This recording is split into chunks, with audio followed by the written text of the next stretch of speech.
All right, let's dive in. Today, we're tackling sugar addiction, something I think we can all relate to, at least a little bit. And, we can't talk about sugar without talking about those alternatives we see everywhere, those artificial sweeteners. Buckle up because we're about to get into some pretty surprising stuff. It's wild, right? Sugar is just so ingrained in our lives. It's almost like we don't even think about it, but it really has such a profound impact, not just on our weight, but our energy, mood, even some serious health conditions. Right, and that's what we're going to uncover in this deep dive.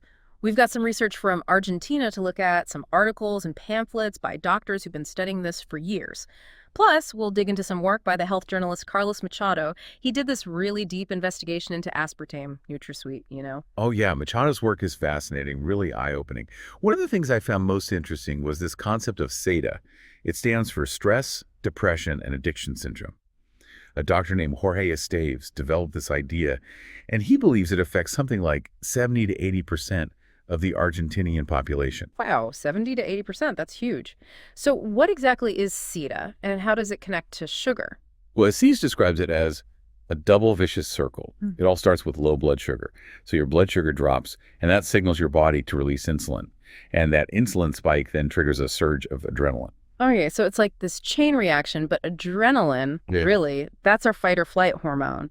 Seems a little intense for just low blood sugar. It is a pretty powerful response, and that's kind of Steve's point. He argues that this whole blood sugar roller coaster, the ups and downs, the insulin, the adrenaline, it leads to intense cravings, not just for sugar, but also refined carbs and potentially even other substances. I see, so you're caught in this cycle. You crave sugar, you eat sugar, and that just leads to more cravings and so on. But you said earlier that SEDA is linked to a lot of other symptoms too, not just cravings. Oh, absolutely. It's actually connected to over 120 different symptoms. Some are more obvious, like fatigue and obesity, but there are also some surprising ones: anxiety, difficulty sleeping, even some serious conditions like diabetes, mental illness, and osteoporosis. Wow, that's quite a list. I'm curious, how does something like anxiety tie back into this sugar cycle? Well, think about it. When your blood sugar drops and you get that adrenaline surge, your body goes into this heightened state of alertness. It's almost like a panic response. And over time, that could definitely contribute to feelings of anxiety. It can also make it harder for your body to regulate stress. That makes a lot of sense. I never thought of it that way. It's pretty amazing to think how many things in our lives might be connected to this cycle without us even realizing it. Absolutely. And what's really interesting is that Steves believes this cycle can be broken. He says it can be reversed, mainly through changes in diet. That's good news. So there's hope, but then that raises another question. If we're trying to cut back on sugar, what are the alternatives? A lot of people turn to artificial sweeteners, right? They do. And that's where Carlos Machado's investigation into aspartame becomes really important. He raises some serious concerns about its potential dangers. Aspartame is everywhere, so this is definitely something we need to pay attention to. What did Machado find out?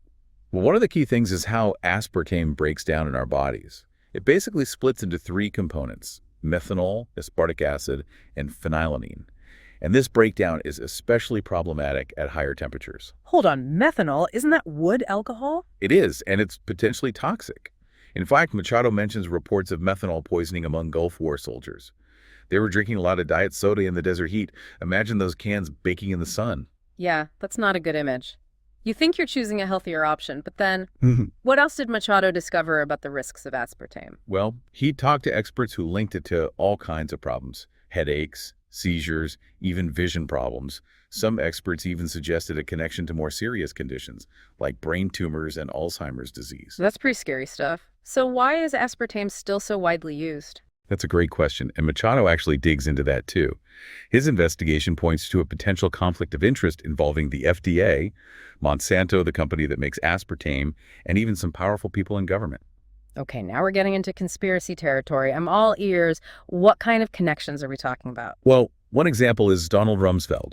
Before he was Secretary of Defense under George W. Bush, he was an executive at Searle, the company that developed aspartame. Whoa, that's a pretty big connection. Makes you wonder, right? It does, and Machado also found evidence of possible financial ties between Monsanto and groups like the American Diabetes Association.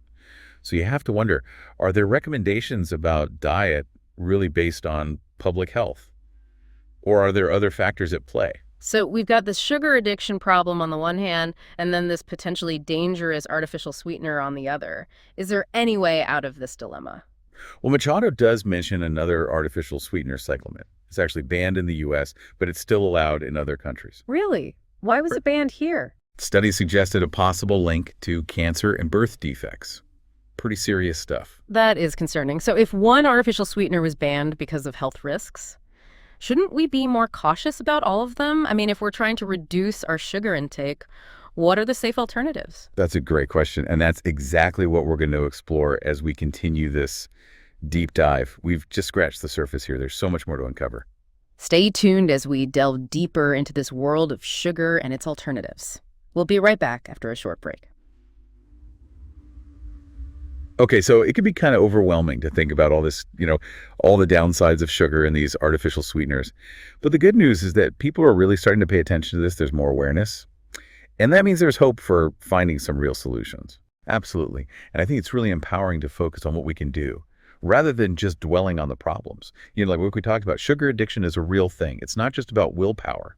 Remember that whole SEDA cycle, the blood sugar drops, the insulin spikes, the adrenaline. It creates this really strong physiological drive for sugar. Right. It's like our own bodies are working against us. So if we're dealing with an actual addiction here, how do we even begin to break free?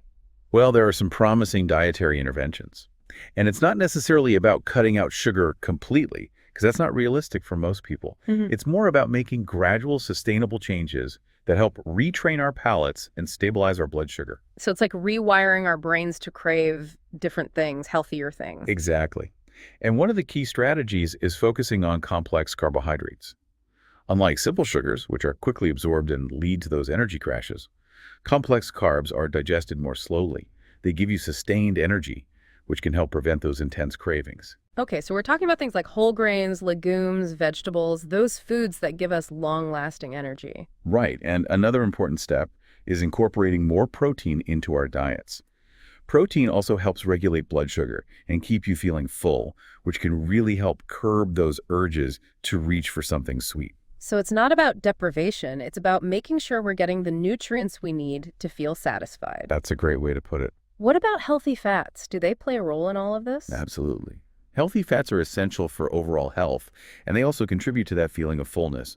So things like avocados, nuts, seeds, olive oil, those are all great options. So it's all about balance, right? Healthy fats, complex carbs, protein. But what about when we do have that sweet tooth? Are there any healthy alternatives for those times when we just really crave something sweet? Oh, there definitely are. There are some great natural sweeteners out there that can satisfy those cravings without all the negative effects of sugar or those artificial sweeteners. I want to hear about those. What are some good options to look for? Well, one that's really popular and versatile is stevia. It's derived from a plant, and it's actually hundreds of times sweeter than sugar. But it have virtually no calories, and it doesn't raise your blood sugar levels. That sounds almost too good to be true. Where can you find stevia? You can find it in a lot of different forms, like powdered, liquid, even granulated. So it's pretty easy to substitute for sugar in baking and cooking.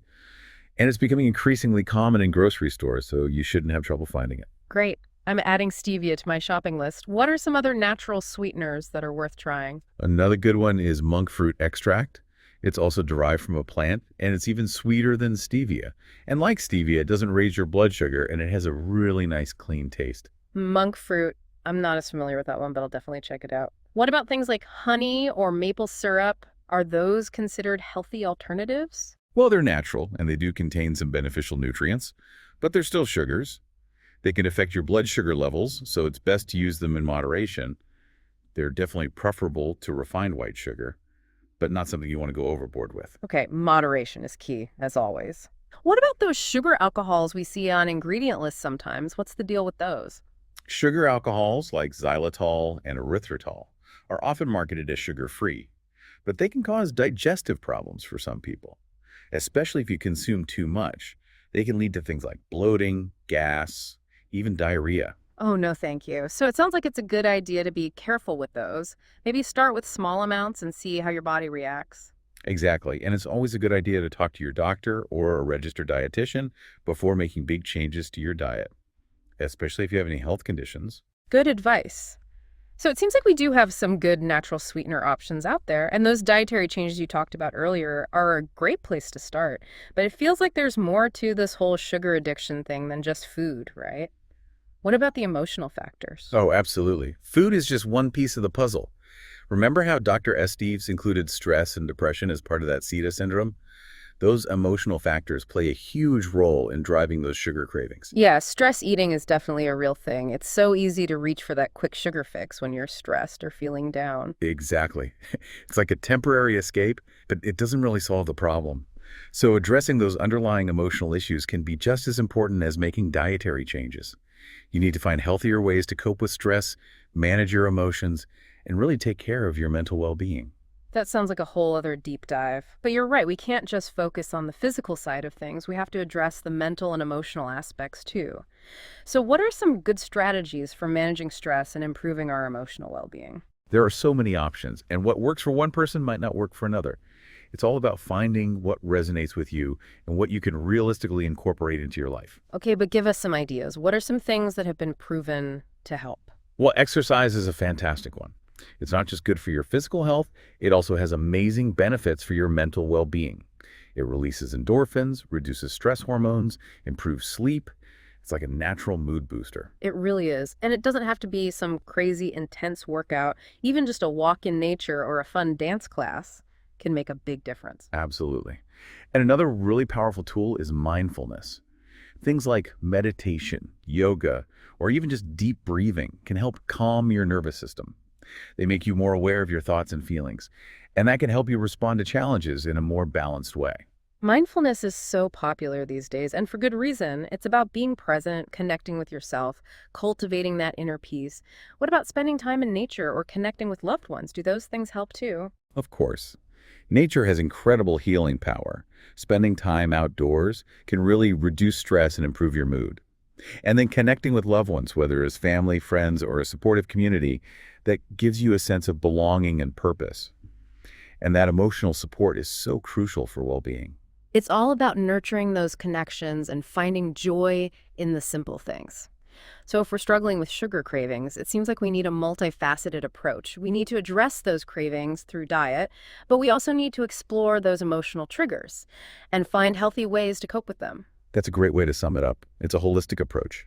And it's empowering because it gives you agency. You're not just a victim of your cravings. You can make conscious choices that support your health and well-being. I love that it's about taking control. And remember, you don't have to do this alone. There's so many people out there who are on this same journey. You can learn from each other, support each other, and celebrate each other's successes. Well said. Okay, folks, that's it for part 2 of our deep dive into sugar addiction and the quest for healthier alternatives. We'll be back in part 3 to explore some cutting-edge research and even some controversial theories about sugar's impact on our health. Stay with us. All right, welcome back to our deep dive into sugar addiction. We've covered a lot of ground already, haven't we? We've talked about SEDA, artificial sweeteners, and ways to manage those cravings. But I feel like there's always more to learn when it comes to this topic. There really is. The research on sugar is constantly evolving. And some of the emerging findings are really changing how we think about sugar's impact on our health. I'm ready for some mind-blowing revelations. What kind of new research are you talking about? Well, one area that's getting a lot of attention lately is the link between sugar and inflammation. Inflammation. So for a long time, we heard it was all about fat, right? Fat was the bad guy when it came to things like heart disease and diabetes. That was the prevailing thought, but now more and more research is pointing to sugar as a major culprit when it comes to inflammation. Okay, I've heard about inflammation being bad for you, but how exactly does sugar contribute to that? Well, it seems that when we consume too much sugar, it can trigger these inflammatory responses throughout our bodies. And this chronic inflammation can damage blood vessels, organs, and tissues. It basically sets the stage for all sorts of chronic diseases. So it's not just empty calories and weight gain we're talking about. It's like something happening at a deeper level, affecting our cells. Exactly. And what's even more concerning is that this sugar-induced inflammation may actually contribute to insulin resistance. Oh, wow. Insulin resistance, that's a key factor in developing type 2 diabetes, right? That's right. And we talked earlier about how those insulin spikes can lead to cravings. But now it sounds like those spikes over time can actually damage our cells and make them less responsive to insulin. That's the idea. And that insulin resistance can then lead to a cascade of problems. It increases your risk of not just diabetes, but also heart disease, stroke, even some types of cancer. That's pretty powerful evidence for why we should be taking this seriously. But you also mentioned some controversial theories about sugar. What are those all about? Well, there's a growing group of researchers and health professionals who are actually suggesting that sugar might be toxic, even in small amounts. They're not just advocating for moderation, they're pushing for a more radical shift in how we view sugar altogether. Toxic, huh? That's a pretty strong statement. What's the reasoning behind that claim? Well, their argument is that sugar isn't just empty calories, it's actually a metabolic poison. They say it disrupts our biochemistry and interferes with essential cellular processes. And they point to research that suggests sugar can damage our DNA, impair our immune systems, even contribute to premature aging. Wow, that's a pretty serious accusation. So is there enough evidence to support those claims, or is this more of a fringe theory? It's definitely still an area of ongoing research and debate. Some of the research is still preliminary, and there are definitely critics who say these claims are exaggerated. So it's important to be critical and look at all the evidence before jumping to conclusions. But even if we take a more moderate view, it seems pretty clear that too much sugar is linked to a lot of health problems. I think that's a safe bet, yeah. Yeah. Even if those more extreme claims about sugar toxicity aren't fully proven, the potential risks of overdoing it are serious enough to be mindful. Agreed. So let's say we're convinced we need to cut back on sugar, but those cravings are strong. What are some practical things we can do to overcome them? One thing to keep in mind is that going cold turkey can actually backfire. When you completely deprive yourself, those cravings often just get stronger. It's like that forbidden fruit effect. Oh, I know that feeling all too well. Tell yourself you can't have something and suddenly it's all you can think about. Exactly. So a better approach is to focus on gradual reduction. Start by just becoming more aware of how much sugar you're actually consuming. Read food labels, pay attention to those sugary drinks and snacks, and really start noticing where those hidden sugars are lurking. Awareness is key, right? Once you know where the sugar is, you can start making different choices. Right. And once you have a better handle on your current habits, you can start making those small, gradual changes. Maybe swap out that soda for sparkling water with lemon, or grab a piece of fruit instead of a candy bar. It's all about those little swaps that still feel satisfying. Exactly. And another helpful strategy is to focus on crowding out those less healthy choices. Fill your plate with nutrient-rich foods like vegetables, fruits, whole grains, and lean protein.